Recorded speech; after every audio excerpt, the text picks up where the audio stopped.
Hello students, welcome in mathematics academy. दोस्तों, आज हमारा टॉपिक है सेंट्रीपिटल फोर्स। और सेंट्रीपिटल फोर्स में हम लोग क्या पढ़ते हैं, जब एक ऑब्जेक्ट एक पार्टिकल हमारे पास है तो वो एक सर्कुलर मोशन करता है।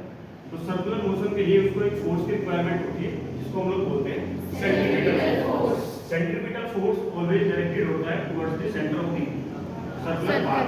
इसमें सर्कुलर पाथ के सेंटर की तरफ वो ऑलवेज डायरेक्टेड होता है। देन पॉइंट ए पे जो सेंट्रीपिटल फोर्स का डायरेक्शन होगा वो ऐसे अपवर्ड सेंटर की तरफ होगा, और पॉइंट बी पे भी वो सेंटर की तरफ, एंड पॉइंट सी पे भी किधर होगा, सेंटर की तरफ। सेंट्रीपिटल फोर्स का जो फार्मूला है F = mv²/r, where n is the mass of the object, r is the radius of the circular path, and v is the linear velocity।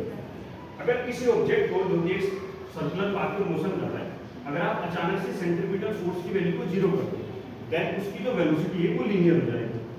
Velocity किस हो जाएगी, लीनियर। इस फैक्टर को आज हम लोग डिस्कस करने वाले हैं एक एक्टिविटी के थ्रू। अब हम लोग अपनी एक्टिविटी परफॉर्म करें, क्लियर ना? Yes sir. तो ये हमारे पास एक सर्कुलर पाथ है और ये स्फेरिकल बॉडी।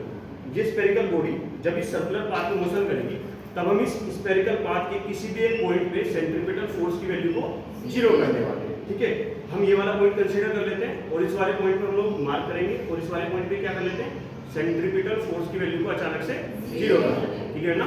तो एक ऑब्जेक्ट है, ये अपनी मोशन स्टार्ट करेगा इस पाथ पे। Clear?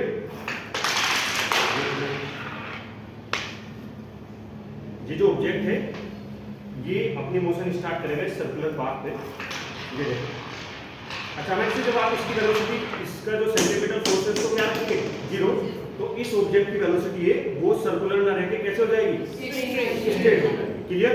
Yes sir. Thank you so much.